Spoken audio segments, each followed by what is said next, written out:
چاہیے۔ اور جب بیٹا یا بیٹی پیدا ہوں تو سب سے پہلا حق یہ ہے کہ ان کے کان کے اندر اذان کہی جائے،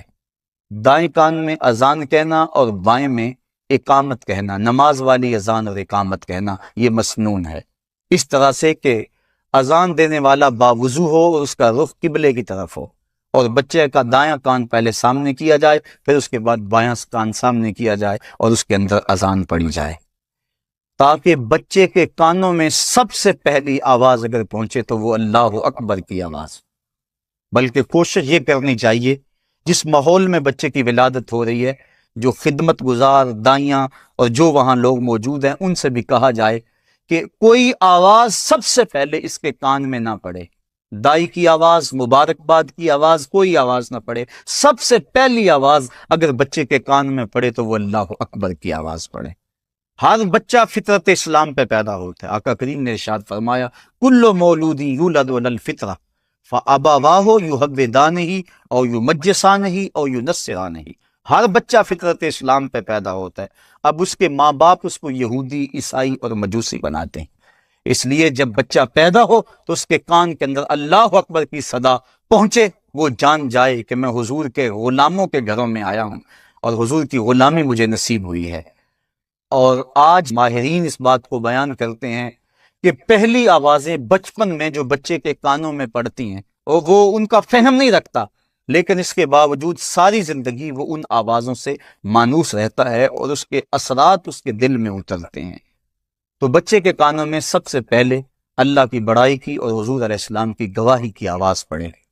پھر بچے کو تحنیک دینا، گٹی جس کو کہا جاتا ہے، یہ بھی مسنون ہے۔ موجودہ دور میں کچھ ڈاکٹر اس کی مخالفت کرتے ہیں، لیکن گٹی کے جو فوائد ہیں اس پر بھی ماہرین نے گفتگو کی ہے، اس سے بچے کو بہت سارے فوائد ملتے ہیں اور بچہ فصیح ہوتا ہے۔ وہ شہد یا کھجور لے کے بچے کے تالو پر اس کو مل دیا جائے اور پورے منہ میں اس کو پھیلا دیا جائے، اور اگر کوئی اچھا اور نیک آدمی گٹی دے تو یہ ایک اچھی اور نیک فعل ہے۔ بچہ جب 7 دن کا ہو تو اس کا عقیقہ کرنا مسنون ہے، بچے کے لیے 2 جانور اور بیٹے کے لیے 1 جانور، وہی شرائط جو قربانی کے جانور کی شرائط ہیں، ان کے ساتھ اس کو عقیقہ کر دیا جائے، اور عقیقے کا جو گوشت ہے کوشش کریں اس کی ہڈیاں نہ توڑیں،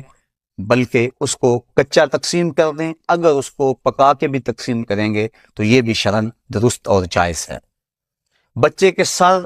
مونڈ دیے جائیں اور بالوں کے وزن کے برابر چاندی یا اس کی قیمت راہ خدا میں خیرات کی جائے، اور جو بال ہیں وہ ضائع نہ کیے جائیں، کسی گندگی کے ڈھیر پہ نہ پھینکے جائیں، بلکہ ان کو کسی پاکیزہ جگہ پہ دفن کر دیا جائے۔ یہ صرف بچے کے بالوں کا مسئلہ نہیں،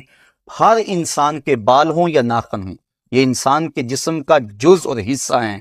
ان کو کٹوا کے یوں ہی نہیں پھینکنا چاہیے، بلکہ یہ انسان کی عزت اور تکریم ہے کہ اس کو کسی پاک جگہ پہ رکھنا چاہیے یا دفن کر دینا چاہیے۔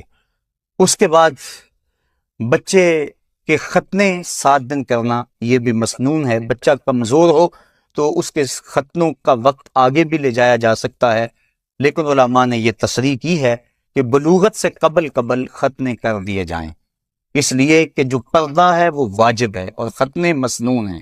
تو سنت ادا کرنے کے لیے ایک واجب توڑنا پڑے گا اگر بلوغت کے بعد ختنے کیے، لہٰذا بلوغت سے قبل جب چاہیں آپ ختنے کر دیں گے، لیکن بہتر یہ ہے کہ 7ویں دن ختنے کر دیے جائیں۔ ہاں اگر کوئی شخص اسلام لاتا ہے بلوغت کے بعد تو اس کے ختنے اسی وقت کیے جائیں گے۔ حضرت ابراہیم علیہ السلام 80 سال کی عمر میں تھے کہ جب ختنوں کا حکم آیا تو آپ نے بسولے کے ساتھ خود اپنے ختنے فرمائے تھے، تو عمر کے کسی حصے کے اندر بھی ختنے کیے جا سکتے ہیں اگر ختنے نہ ہو سکے ہوں۔ پھر اچھا نام رکھ دینا، یہ 7ویں دن اگر نام رکھ دیں تو یہ مسنون ہے، اس سے قبل نام رکھنا بھی جائز ہے، لیکن مسنون یہ ہے کہ 7ویں دن نام رکھا جائے۔ اور آقا کریم نے ارشاد فرمایا تسموا باسماء الانبیاء، اپنے بیٹوں کے نام نبیوں کے ناموں پہ رکھیں، اور پھر فرمایا احب الاسماء، بہترین اور محبوب ترین اسماء جو ہیں وہ اللہ کے ہاں وہ عبداللہ اور عبد الرحمن ہیں،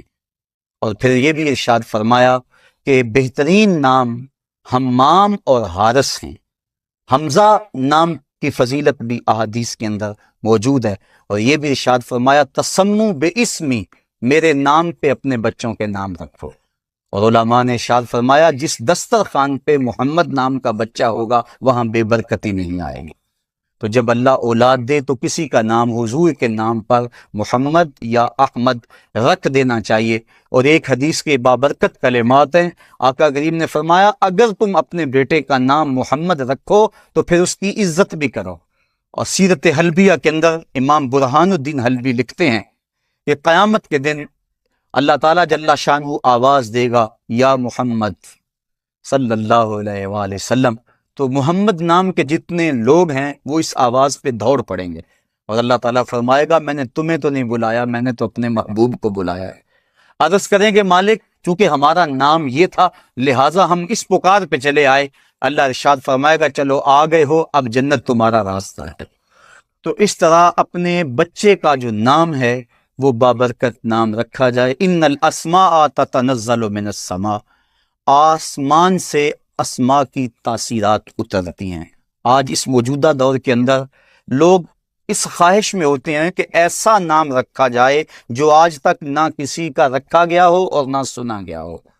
یہ جدت کی خواہش انسان کی فطرت تو ہے، لیکن لوگ اس خواہش کے تحت ایسے ایسے نام رکھ دیتے ہیں کہ جن ناموں کا کوئی معنی اور کوئی مقصد بھی نہیں ہوتا ہے۔ محمل الفاظ بچوں کے نام رکھ دیے جاتے ہیں، صحابہ کے نام پہ نام رکھے جائیں، انبیاء علیہ السلام کے ناموں پہ نام رکھے جائیں۔ پھر کچھ ناموں سے منع کیا گیا، جن ناموں میں خود نمائی ہو ان ناموں سے منع فرمایا گیا، جس طرح برہ نام سے حضور نے منع فرمایا۔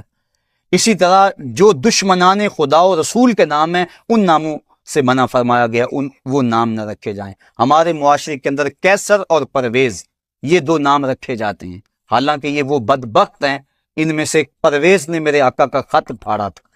اس لیے ایسے اگر نام کسی کے ہیں تو ان کو فوری یہ نام بدل دینے چاہیے اور اللہ اور اس کے رسول کی ناراضگی مول نہیں لینی چاہیے۔ تو اچھے نام رکھنے کی برکتیں یقیناً ظاہر ہوتی ہیں۔ جب بچے کی عمر 7 سال ہو جائے تو آقا کریم نے ارشاد فرمایا کہ مروا اولادکم بالصلاۃ وہم ابناء 7 سنین وَاضْرِبُوهُمْ عَلَيْهَا وَهُمْ أَبْنَاءُ 10 سنین وَفَرِّقُوا بَيْنَهُمْ فِي الْمَضَاجِعِ، فرمایا جب تمہارے بچوں کی عمر 7 سال کو پہنچے تو ان کو نماز کی طرف کھینچ کے لے جاؤ، انگلی لگا کر مسجد کا راستہ دکھاؤ، بچیوں کے لیے گھروں میں مصلی بچھواؤ، اور اگر 10 سال کے ہو جائیں اور نماز نہ پڑھیں تو فرمایا ان کو مار کر نماز پڑھاؤ۔ بچے کو دین کے لیے تنبیہ کرنا، اس کو مارنا، شریعت نے اس کی اجازت دی ہے۔ والد کو تاکید کی کہ وہ دیوار کے ساتھ کوڑا لٹکا کے رکھے اور بچوں کو اللہ سے ڈرائے۔ یہ جو سکولوں کی دیواروں کے اوپر اب لکھا ہوا ہے کہ مار نہیں پیار، یہ شریعت کی روح کے منافی ہے۔ استاد کی مار کے اندر بھی پیار ہوتا ہے اور بچے کو وہ تہذیب سکھاتا ہے۔ اس طرح تو بچے آوارہ مزاج ہو رہے ہیں اگر استاد کا یا والدین کا ڈر نہ ہو تو وَاضْرِبُوهُمْ کے لفظ خطبہ حدیث میں موجود ہے کہ ان کو مارو، اور جب وہ 10 سال کے ہو جائیں تو ان کے بستر بھی الگ کر دو، کیونکہ اس وقت وہ بلوغت کے قریب پہنچ جاتے ہیں، لہٰذا اس وقت ان کے بستر الگ الگ کر دیے جائیں تاکہ ممکنہ خرابی سے بچا جا سکے۔ جس طرح بچہ پیدا ہوتا ہے تو سب سے پہلے اس کے کان کے اندر اللہ کی بڑائی کی آواز پہنچانا مسنون ہے، اس طرح جب بچہ بولنے لگے اور اس کی زبان فصیح ہونے لگے تو حدیث میں آتا ہے سب سے پہلے اس کے لبوں پہ لا الہ الا اللہ جاری کروا، وہ سنے تو سب سے پہلے اللہ اکبر کی صدا، اور وہ بولے تو سب سے پہلے لا الہ الا اللہ کی صدا، اور اس کے بعد محمد رسول اللہ سکھا،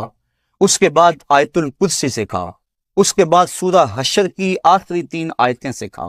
اور پھر اس کے بعد فرمایا علموا رجالکم سورۃ المائدہ وعلموا نساءکم سورۃ النور، اور جو مرد ہیں